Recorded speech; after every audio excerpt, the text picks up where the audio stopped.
Okay, happy Monday, State of the Union Eve, shall we say?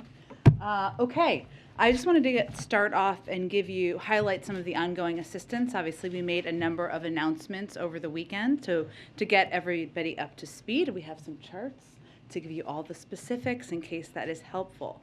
The United States is the largest provider of assistance to Ukraine, and President Biden has committed more security assistance to Ukraine over the past year than the United States has provided at any other time in history. On Friday night, the president authorized an additional $350 million of military assistance in support of Ukraine's frontline defenders as they faced armored, airborne, and other threats. He did so hours after speaking with President Zelensky to ask him what support he needed. We are working to expedite deliveries from the latest package the president approved. I would note that the prior package that we had already announced has been ongoing and has been delivered even in the last few days, parts of that package. We expect equipment to start arriving within the next couple of days from this package. That brought the total security assistance we've approved for Ukraine to $1 billion over the past year. It is the third time the president has expedited emergency security assistance for Ukraine's defense in recent months using the presidential drawdown authority. We're also working with NATO allies to facilitate the transfer of U.S.-made equipment from their inventories to Ukraine. The United States is also the single largest provider of humanitarian assistance to Ukraine, and recently deployed a disaster assistance response team to the region to lead the U.S. humanitarian response and support the Ukrainian people as they bear the brunt of Russian aggression. You may have seen that our head of USAID, Samantha Power, is on the ground in Poland and has been there as well, providing guidance and assistance there. We've provided over $106 million in humanitarian assistance to Ukraine in the past year, including an additional $54 million we announced this weekend to cover critical needs such as safe drinking water, sanitation, hygiene supplies, and critical emergency health supplies to meet the needs of hundreds of thousands of people, as well as emergency food assistance to meet the immediate needs of 125,000 people. I will stop there. I know there's lots to talk about, so Amr, why don't you kick us off? Thank you. In light of President Putin putting Russia's nuclear forces into special combat readiness, has the United States changed its nuclear posture? Well, let me first start by saying that throughout the crisis, Russia and President Putin have falsely alleged that it is under threat, including from Ukraine, including from NATO. Neither the United States nor NATO has any desire or intention for conflict with Russia. And we think provocative rhetoric like this regarding nuclear weapons is dangerous, adds to the risk of miscalculation, should be avoided, and will not indulge in it. We are assessing President Putin's directive, and at this time we see no reason to change our own alert levels. But it's also important to remember that even over the course of the last several months and years, when we have had significant disagreements with Russia over a range of issues, Russia and the United States have long agreed that nuclear use would have devastating consequences, and have stated many times, including earlier this year, that a nuclear war cannot be won and must never be fought. So we have not had seen reason to change our alert levels, and we are see obvious significant danger in escalatory rhetoric. Can I ask, there's been a great deal of movement of unity, and it comes after no shortage of angst about the Western alliance, I think, in recent years, particularly going back to the last administration.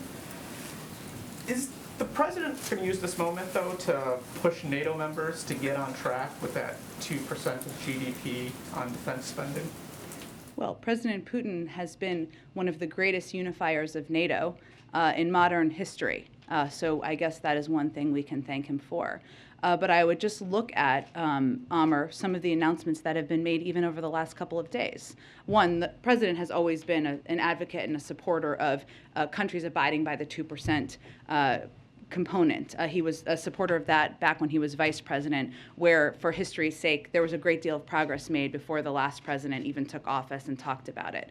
But as we look even over the course of the past weekend, not only did you see a NATO alliance that was incredibly unified, and agreement among Europeans that there needed to be additional assistance provided in the form of security assistance to Ukraine.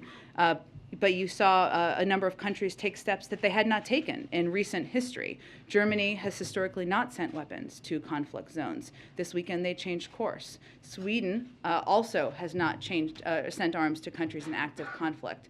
That changed this weekend. Finland also changed course. Not all NATO members, of course, but the point is what you're looking at here is a unified Europe, a unified West, a unified NATO who are standing up to the aggression and the invasion led by President Putin. And if I could just quickly follow up on that, we've also seen some signs and responses beyond sanctions to isolate Russia. I think FIFA and I'm sorry, I'm not a soccer fan, I think it's FIFA, how you pronounce it, and the IOC have taken action to put pressure. Can that type of pressure, is it sustainable in the long term, given the economic pressures, the longer this crisis goes on? Can you maintain that sort of unity and those sort of collective actions, can they continue beyond this early moment? Well, and you're referring to the IOC as in the International Olympic Committee, Yeah. and I don't know if it's FIFA or FIFA. FIFA. Okay, I tried to be soft there. Okay, FIFA. Look, I think, Almer, obviously the preference of everybody is for President Putin to take de-escalatory steps. That is everybody's preference. But as it relates to unity among international organizations, among the West, among countries, among many leaders in the United States even, I think what we've seen over the last few days is a commitment to remain united and to send a strong message to President Putin that these actions, this rhetoric is unacceptable and the world is building a wall against it. Go ahead. I think the Crown Prince of Saudi Arabia had a call with Emmanuel Macron yesterday where he's reiterated the commitment for OPEC Plus's production agreement. Has there been an explicit U.S. request to Saudi or to members of OPEC Plus to increase production given what's happening right now? Well, without getting into specific details from here, just because it wouldn't be constructive to our overarching objectives, we have been in touch. I think you may remember that Brett McGurk and Amos Hochstein made a trip to the region just a few weeks ago to have conversations with the Saudis and others about a range of topics, including the conflict in Yemen, but also to have a conversation about the need to address any impact on the global markets, global oil markets that we expect at the time could happen and could continue to happen as a result of President Putin's invasion. Was any request made for a specific production increase?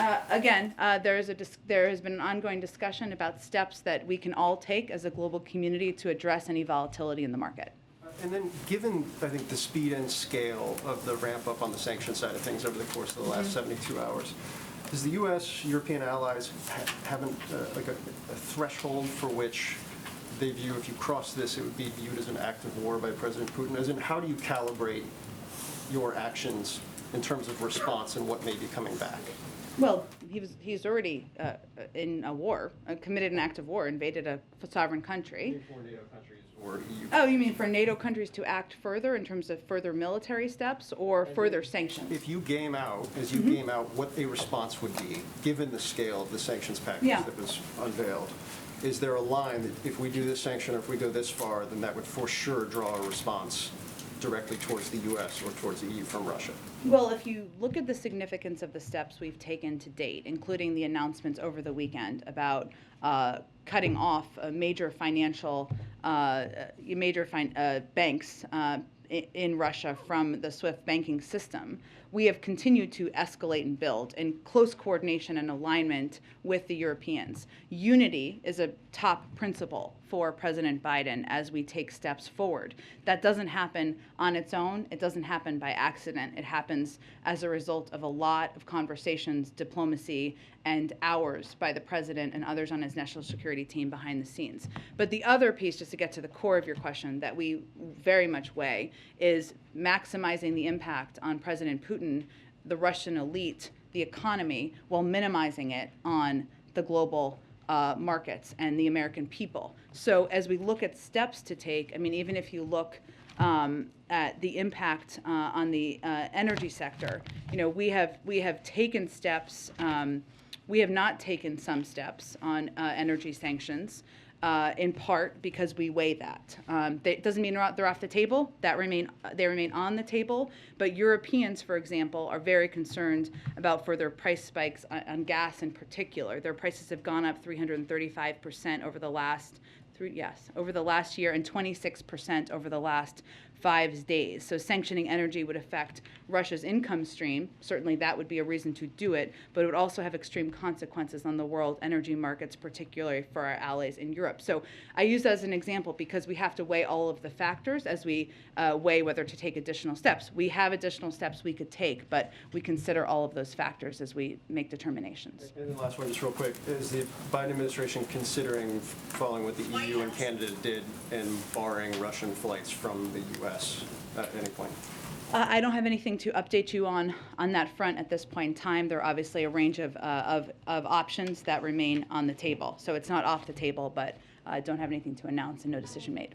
Good. You spoke about a little bit about the sanctions that were announced over the weekend on Russia's central bank.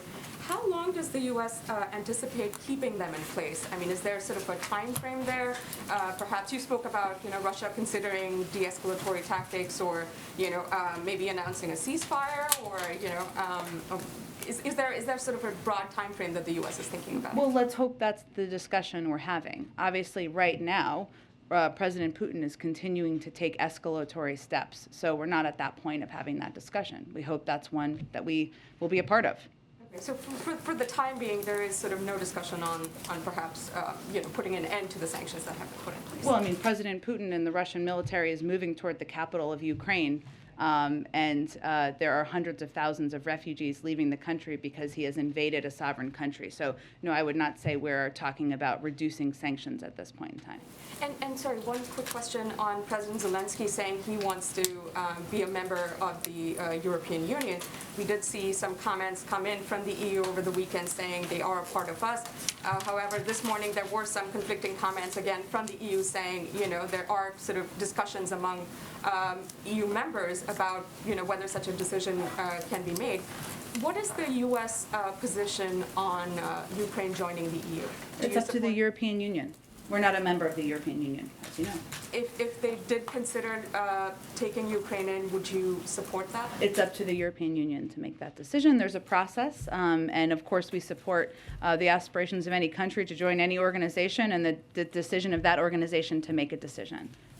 President Zelensky is urging President Biden and NATO to impose this no-fly zone. You've said that this would significantly escalate the situation. So just to be clear, is this a no-go for right now, or is this completely off the table, something that you would not consider? Well, the president has been very clear that he is not intending to send U.S. troops to fight a war with Russia. And I think what's important to note here is that is essentially what this would be a step toward, because a no-fly zone would require implementation. It would require deploying U.S. military to enforce which would be a direct conflict, potentially a direct conflict, and potentially a war with Russia, which is something we are not planning to be a part of.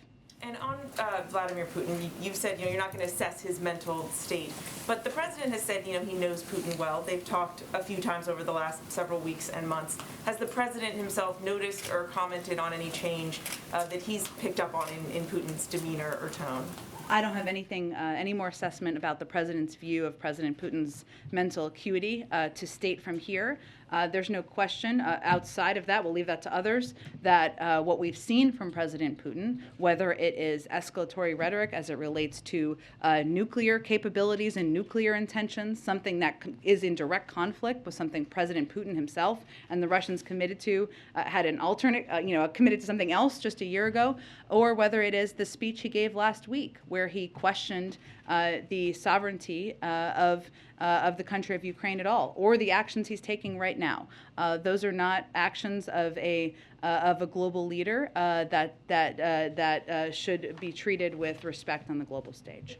Given the behavior that you have seen, some of the things that you just noted, and the very severe consequences that he is now facing, these severe sanctions, is there any concern that instead of retreating, that Putin will feel so squeezed and so pressured that he will lash out even more, intensify his attacks, that any of this could backfire, essentially? Well, I think that it is our responsibility, the United States, President Biden, as a leader in the world, to rally the world in making clear how unacceptable his behavior is and to put in place severe consequences. Now, what he is feeling on the ground, there are protests. There have been oligarchs in his own cozy circle who have been outspoken.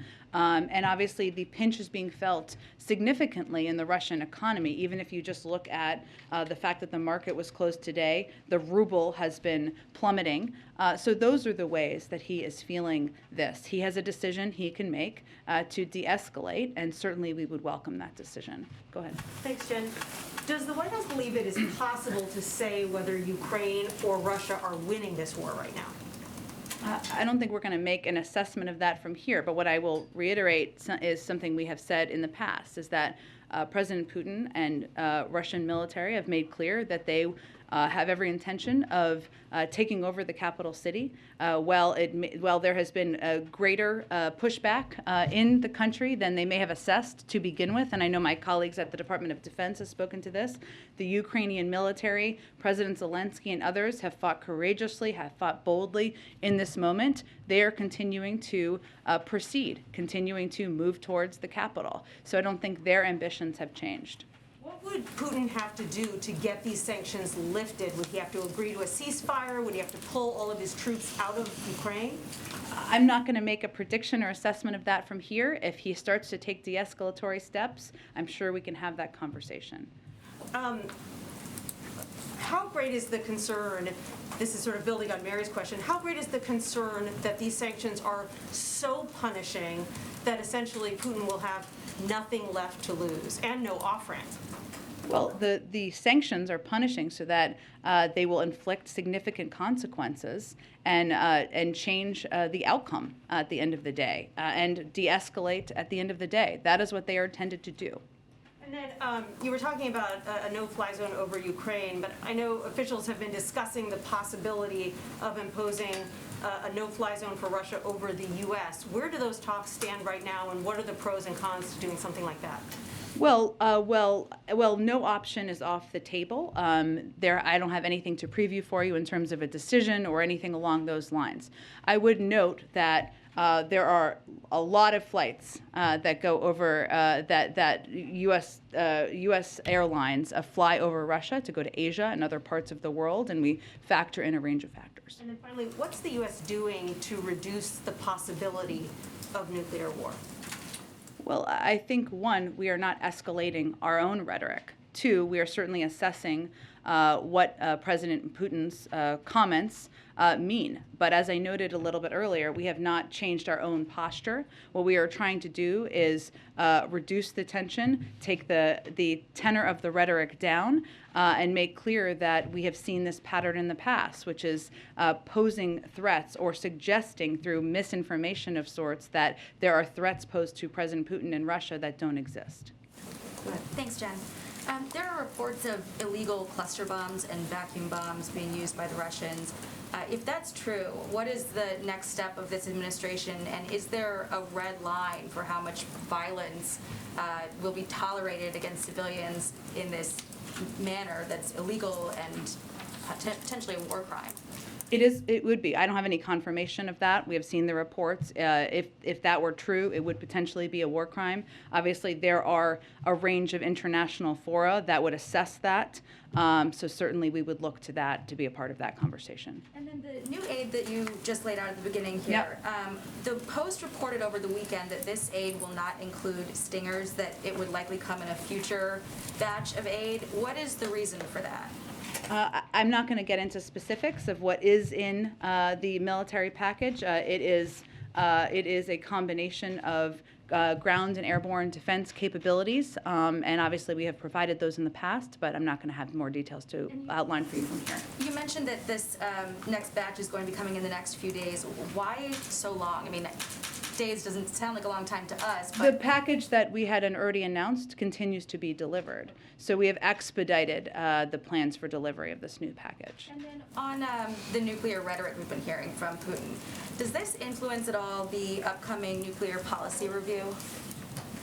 In terms of how our relationship with, look, I would think it's a good question, Jackie, but I would say what's important for people to note, and this is why I noted it a little bit earlier, is that even at moments where we had huge tension with President Putin and Russia around the 2016 election, around invasion of Georgia, around their prior invasion of Ukraine, it was agreed that escalatory rhetoric around nuclear ambitions was dangerous. And that was something we committed to with Russia not to pursue. So, I think for right now, we're going to remind the global community of those commitments. And on that same note, does this administration trust Russia to be an honest broker in the talks with Iran right now? Well, I think it's not about trust in any of these negotiations or discussions. It's about verifying and then trusting later, including with the Iranians. But the Russians have been in the past a part of the P5+1 negotiations. They're a part of it now. I would just convey that it is in everyone's interest to have an understanding and visibility into Iran's capacity to acquire a nuclear weapon. There's no question about that. So at this point, we're just continuing to hope to make progress on that agreement. And then after all of this, what is the stance of the U.S. in buying Russian gas at this point? At this point, are we ready to pledge not to buy any more Russian gas? Well, as you know, it's really. Let me give you actually kind of an update on this because I think there's been a little confusion. One moment.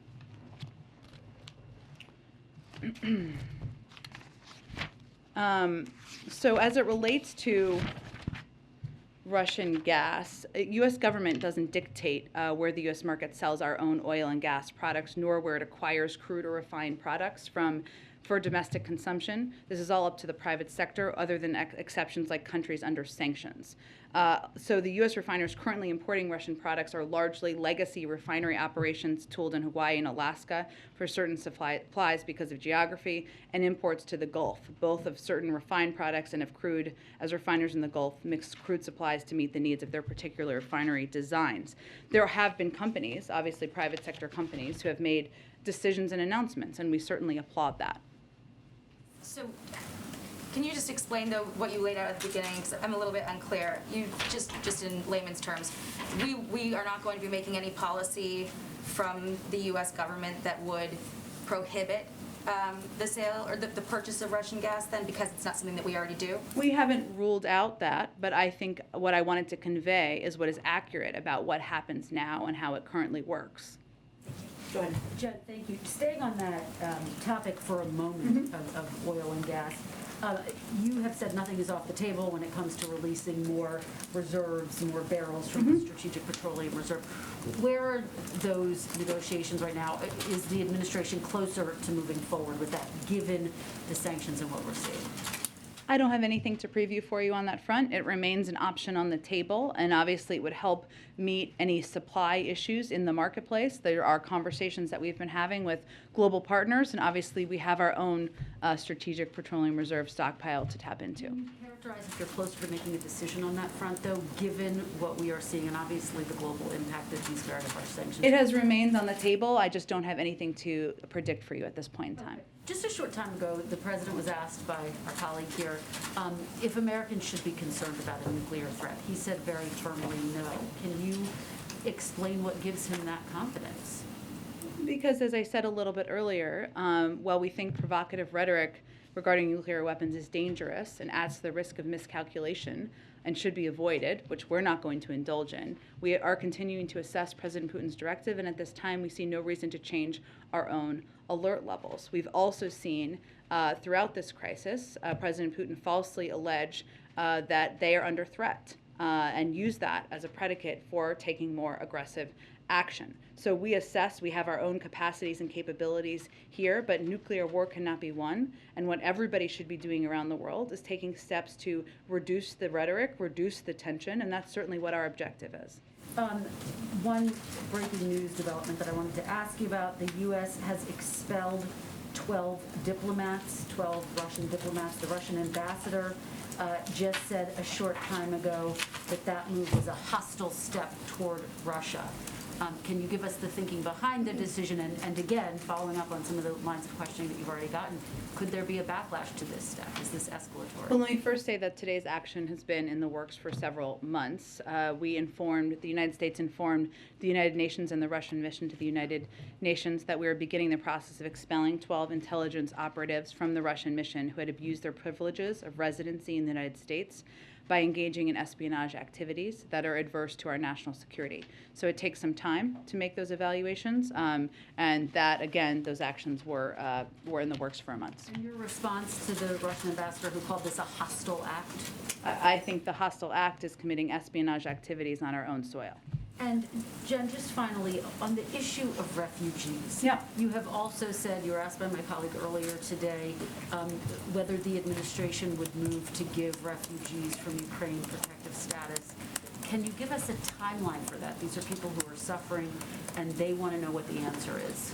Well, I think, to be clear, temporary protected status applies to people currently living in the United States, right? So that, I think, is one of the questions, a good question that has been asked. I don't have any update on that. That's a process that's run by the Department of Homeland Security. They evaluate through an interagency process both what everybody's recommendations are and obviously the conditions on the ground in Ukraine.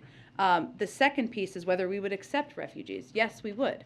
But I think it's important to note that the vast majority of refugees are going to want, in our assessment and through discussion with refugee agencies, with other countries in the region, will want to be in Europe, in neighboring countries, many of whom have already conveyed very clearly that they will welcome refugees in. Many of them have family members there, many have work there. So we are also coordinating and supporting those efforts as well. Go ahead. Thank you, Jen. The U.S. has authorized the departure of non-emergency employees and diplomats relatives from the embassy in Moscow. How confident is the administration that the U.S. embassy in Moscow can remain open in the long term? Well, I can't make an assessment of that. That's something the State Department looks at and assesses. Obviously, our embassies and consulates around the world play an incredibly important role in communicating with American citizens who are in a country, but also with the Russian people. And so that is something, that's why we have diplomatic, consulates and around the world, including in Russia. There are also decisions that are made for a range of reasons. The State Department could outline it more specifically for you, including temporary departure. It's something that has happened around the world for many, many decades for a variety of reasons. I would, give you an example of just a couple of years ago in Turkey, there was ordered departure, right? Then diplomats return. That's obviously the objective, but it really depends on the conditions on the ground.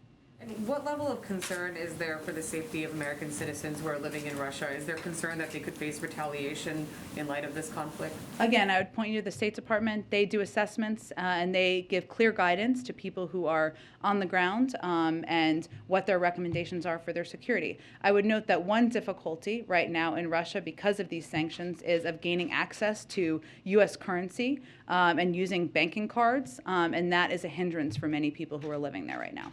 Just lastly, you've been very clear that the president does not have any intention to deploy U.S. troops to engage militarily in this conflict. But would you say that there is any particular red line that this administration has that would necessitate military action?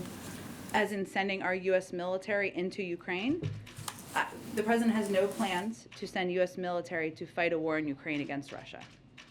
Go ahead. Can you share any details about what came out of the president's secure call with other allied nations this afternoon? Sure. I know we were working on a readout, which we will get to you shortly after the briefing. It's been a bit of a busy day, so let me venture to get that to you. The purpose of this call was for the president to have an opportunity to continue to engage with other leaders about what we're seeing on the ground, the range of assistance we're providing, the financial sanctions and economic consequences steps we're taking, and ensure we remain closely coordinated. But I will see if there's more details we can get you. And then administration officials earlier today had a background briefing with reporters about the State of the Union coming up. Can you tell us a little bit more? We understood from the call that the president will be addressing elements of the Build Back Better plan when it comes to things like child care and paid family leave. And officials talked about how those things, if implemented, will lower costs for families, but they were hesitant to use the word inflation or say whether that would be addressed directly in the president's speech. So can you say whether the president will be addressing any new policies, not necessarily new domestic programs, but policies that would address inflation directly? Well, first let me say the president will absolutely use the word inflation tomorrow, and he will talk about inflation in his speech. Of course, that is a huge issue on the minds of Americans. Now, one thing to note is one of the best, most important steps that the Senate could take is to confirm his slate of eminently qualified nominees to fill out the Federal Reserve Board, given they have a very important role as it relates to inflation.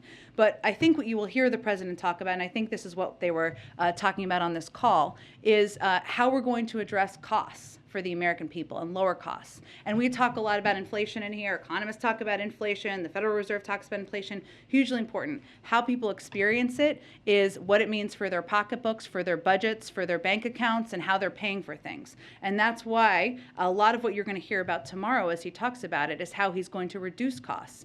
Now, the Build Back, parts of his agenda that he has talked about significantly a lot over the course of the last several months, lowering costs for child care, lowering costs for elder care, lowering costs for prescription drugs, those are not done yet. So he will reiterate his call for Congress to move forward on those. But I would also note that in the speech, he's going to make clear that one of the best ways to lower costs over the long run is to increase the productive capacity of our economy, to make more things in America with more American workers contributing and earning a good living. He's going to describe the emerging manufacturing comeback with American companies betting on America again because of the administration's commitment to domestic industrial revitalization and technological development. He will also explain that we can also lower costs by promoting fair competition in the U.S. economy. And there are new steps to lower, and he will talk about steps to lower consumer prices and level the playing field for American businesses and ocean shipping, and new steps to protect seniors and other nursing home residents by cracking down on unsafe nursing homes. And he's also going to talk about, reflect on one of the strongest labor market recoveries in American history, and make clear that it's important to continue to take steps to eliminate barriers to good paying jobs for workers across America. So I would expect that you will hear a lot, the American people will hear a lot about how he's going to lower their costs, how he's going to continue to build a strong economy over the long term. Follow up on what you were saying about addressing lowering costs for families. The president has been encouraging Congress to pass at least elements or his entire Build Back Better agenda for months. Congress has been negotiating for months. What gives the president any confidence that this time around things would be more likely to pass, given that we are just months out from midterm elections? Because there is strong support across the country for lowering costs for prescription drugs. It's incredibly popular. Who wants to pay more for prescription drugs? I don't know why that gets to be a Democratic idea, but we're happy to own that one. Or for lowering the cost of child care, for lowering the cost of elder care and health care. There's also strong support for those items and those priorities and those good ideas in the Senate among Senate Democrats. So he's going to keep pressing to get it done, and he thinks the American people want us to get it done. Go ahead. Thank you, Jen. Sure. First, just on Ukraine. Yeah. Over the past 72 hours or so, there have been a series of announcements that have come on aiding Ukraine or punishing Russia. But it has appeared that Europe has taken the lead on many of these announcements, and I can go through a few of them if you want. But the brunt of my question is, I know whether you can explain whether there's a deliberate strategy right now in this moment to have Europeans and European nations and European leaders being the ones out front on punishing Russia or supporting Ukraine. Well, I would say first that the SWIFT banking system is a European system. So in terms of the steps that would be taken, it would be only natural for those steps to be taken or announced by them. It is something we have clearly been long open to, but I just wanted to state that from the beginning. I would also say that the president in the United States has been leading this effort around the world and building this coalition, which includes many countries in Europe, but also many from from other parts of the world in standing up to President Putin and standing up to the aggression and the invasion of Ukraine. And so all of this coordinated action did not happen by accident. It wouldn't have happened without the president's efforts, the president's time he spent on diplomacy, the time of our national security team, the order of announcements, and how that has gone. I would not overread into that, because we would not be here had the president not been leading this effort around the world for months.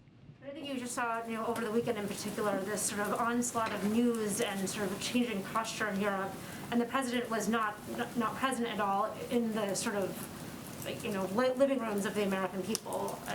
We were seeing newscasts of these vacuum bombs and whatnot, but no sort of visual image of the president doing the kind of behind-the-scenes leadership that you just described. And I do wonder if that is on purpose or if that just happens to be the way the schedule worked. Well, the president was at a memorial service for a family member yesterday, and he was with the family on Saturday. And so that was his priority this weekend, or one of his priorities this weekend. He also, though, engaged in a meeting with his national security team, and I think you saw him quite visible last week and again today. Well, I guess you know about his call he had today, and you will continue to, in the days ahead, lead the world in not only building the coalition, but pushing for agreement and a coordinated effort to hold Russia accountable. So I would say this weekend he had some personal family reasons, an important one, memorial service for a family member, as to why he was not giving a speech yesterday, but he is somebody who has been leading this effort behind the scenes for months. And on that front, if you could just preview for a minute, the call earlier today was very focused on the president's economic agenda. But if you could talk a little bit about what the president may say and how he will frame this moment in sort of this international crisis, and the extent to which he sees this as a global audience, more so than it normally would be in a State of the Union.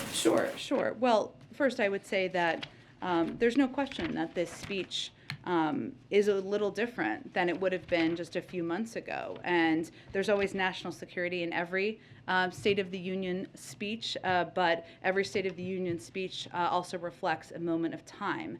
And so the president will lay out the efforts he has led on to rally the world to stand up for democracy and against Russian aggression. He will talk about the steps we've taken to not only support the Ukrainian people with military and economic assistance, but also the steps he's taken to build a global coalition imposing crippling financial sanctions on President Putin, his inner circle, and the Russian economy. And he will talk about the steps he's taking to mitigate the impact of President Putin's invasion of Ukraine on the global economy and the American people. And certainly, I think people can expect to hear him, position that as the importance of the United States as a leader in the world, standing up for values, standing up for global norms, but also, the efforts that he has undertaken to mitigate how it will impact people here. I just have one other quick one. Again, based on the background briefing earlier today about the State of the Union, focused on the economy and various programs that the president wants Congress to push. Could you characterize what percentage of the programs that the president will talk about are just sort of repackaged parts of Build Back Better, like chunks that he wants to see the Congress pass, versus like brand new ideas that he's introducing for the first time tomorrow night? Well, here's what I will tell you, having been through a few State of the Unions in the past, and I know you have as well.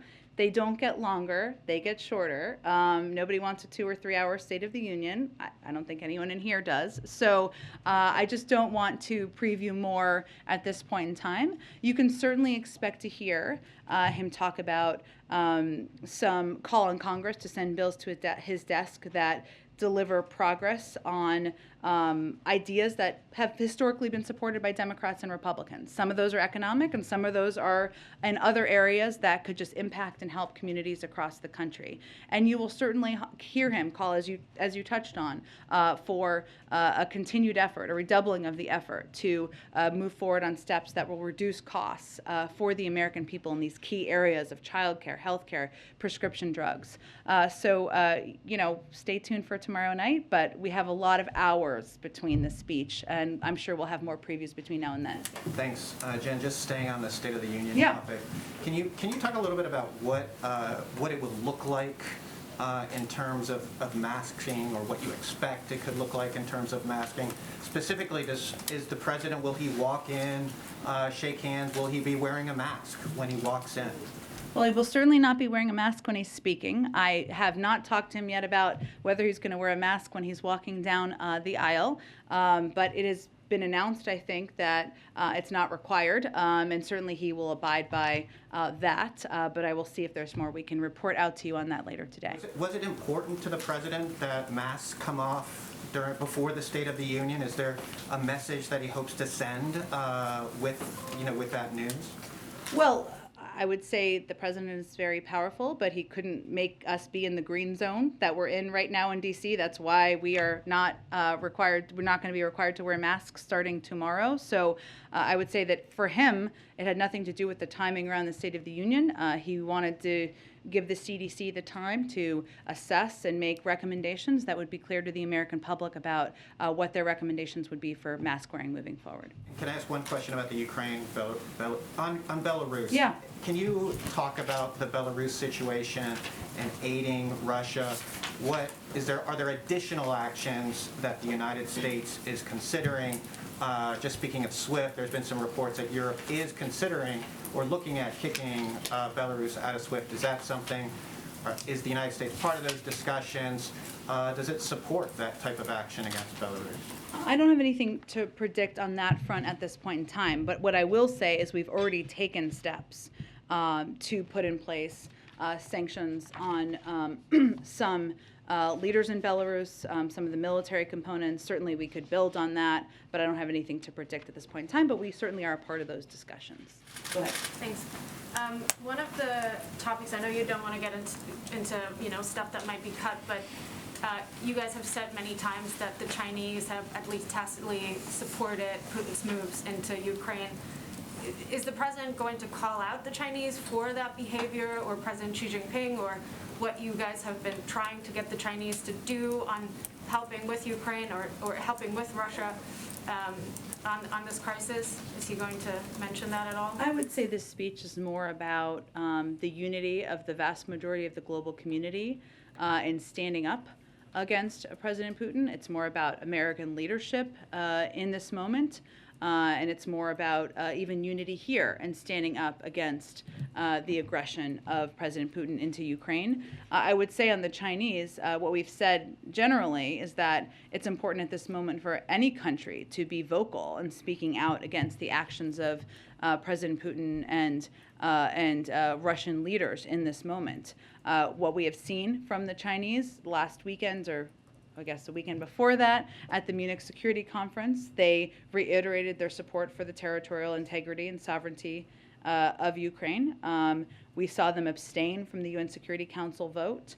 But this is not a moment to be on the sidelines. This is a moment to be vocal, and this is a moment to think about where you are in history. But I think the speech for everyone's and to expectation for tomorrow is more about laying out efforts to the American people that the United States has undertaken to rally the world for democracy and against Russian aggression. But you are in general pushing the Chinese to be less on the sidelines and not trying to have it both ways, basically by being vocal. Again, they have implemented the sanctions. If they don't do that, then we obviously have steps we can take. We are encouraging every country to continue to be vocal and more vocal as it relates to Russia's aggression and invasion of Ukraine. Go ahead. Oh, go ahead. Go. One more, just breaking news. Yeah. The Prime Minister of Canada, Justin Trudeau, just announced that the Canadians would unilaterally ban Russian crude oil imports. I know you just talked a lot about how you're taking into account how this will impact the Europeans, but is there something you would just do unilaterally, not as a coordinated effort? From the beginning, again, all options remain on the table. You have seen us take a number of actions over the last several days that play that out, but I don't have anything to predict at this point other than to reiterate that we have really worked to take steps in lockstep with the Europeans and a number of our NATO partners. Go ahead.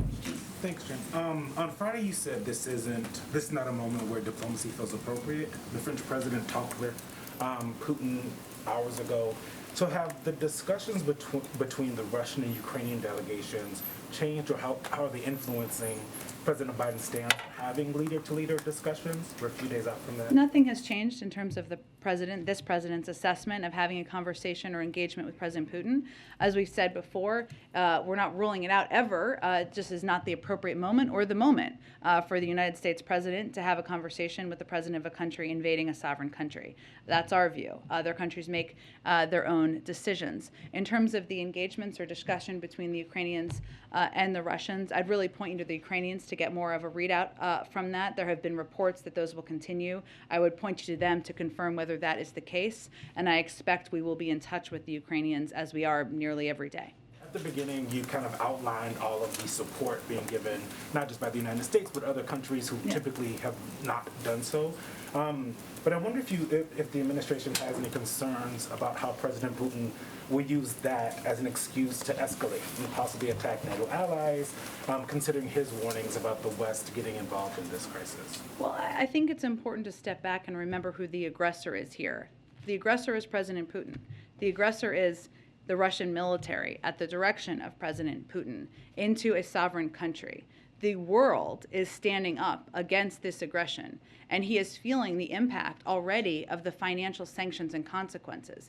If you just look purely at the impact on the Russian economy, even today, the ruble fell 20 to 25% and is trading at its weakest level ever. The Russian stock market was kept closed today, likely due to a fear of capital flight once it opens. The Russian central bank more than doubled their key interest rate to 20%, the highest in almost 20 years. This is the world saying this is not acceptable. It is now up to President Putin, if he wants those circumstances to change his own behavior. Last one, the UN Intergovernment Panel on Climate Change released kind of a major unprecedented report with lots of warnings today, and said some places in the world have basically maxed out their capacity to adapt to climate change, while others soon will. I'm curious, Joe Manchin offered kind of a slimmed down BBB version with $555 billion for climate. Will the administration be pressing Democrats to at least move on that portion of climate change in light of the recent developments in this recent report?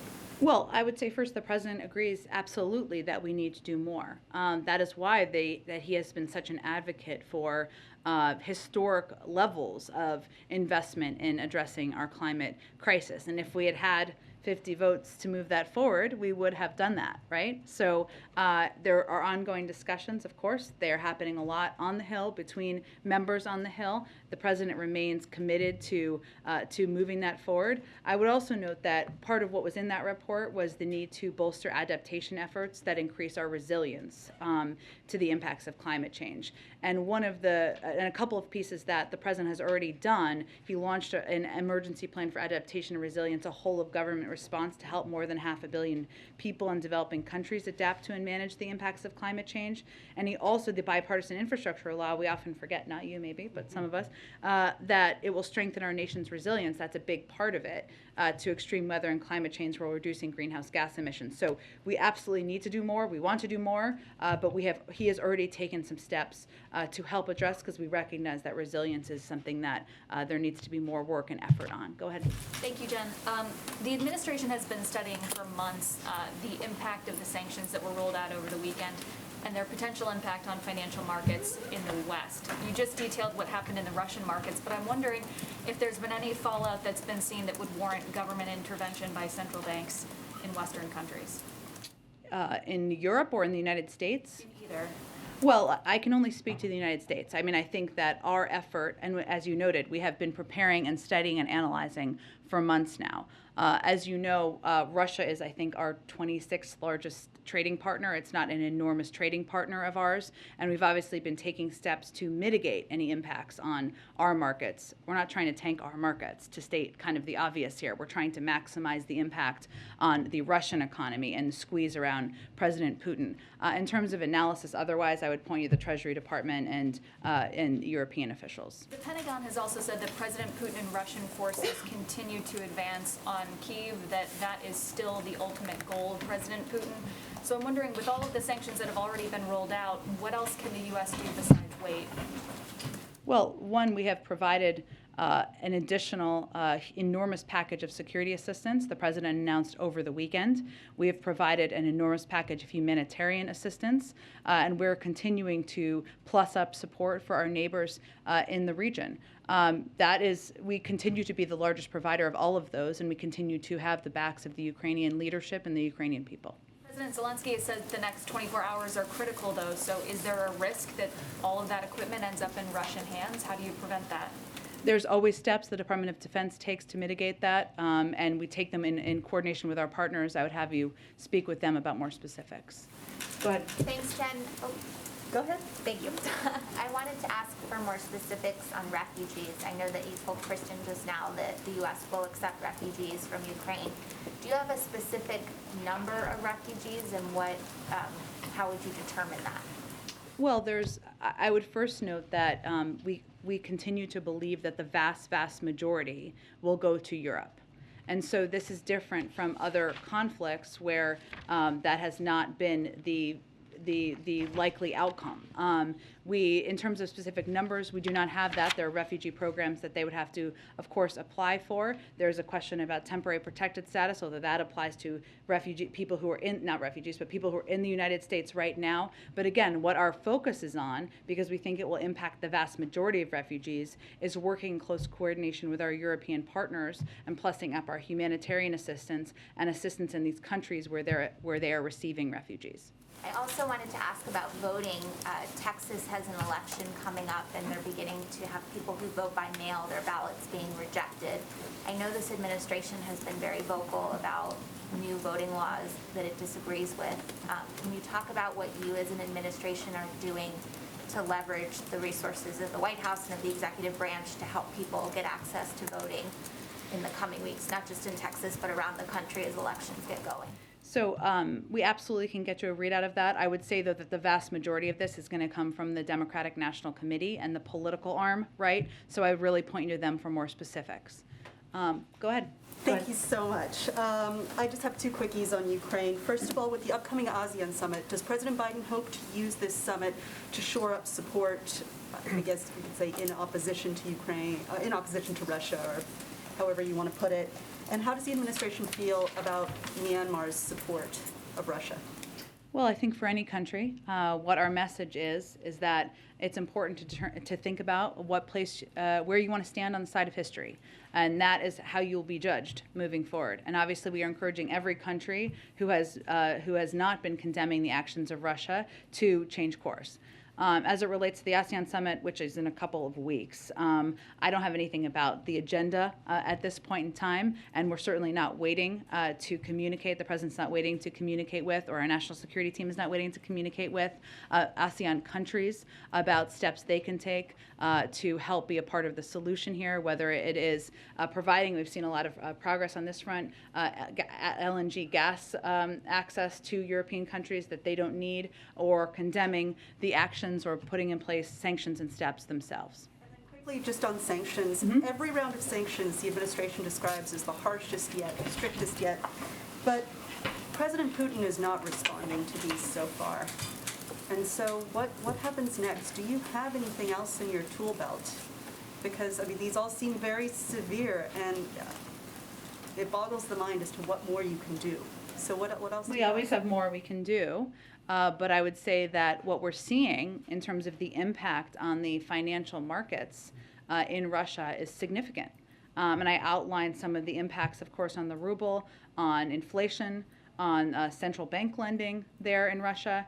All of these steps squeeze not just President Putin, but squeeze the people around him and have a huge devastating impact on the economy. And they are more significant. We've built them more significant over time. And that's what they're intended to do, is to have those consequences that build over the course of time. Thanks, everyone. Jen, do you have any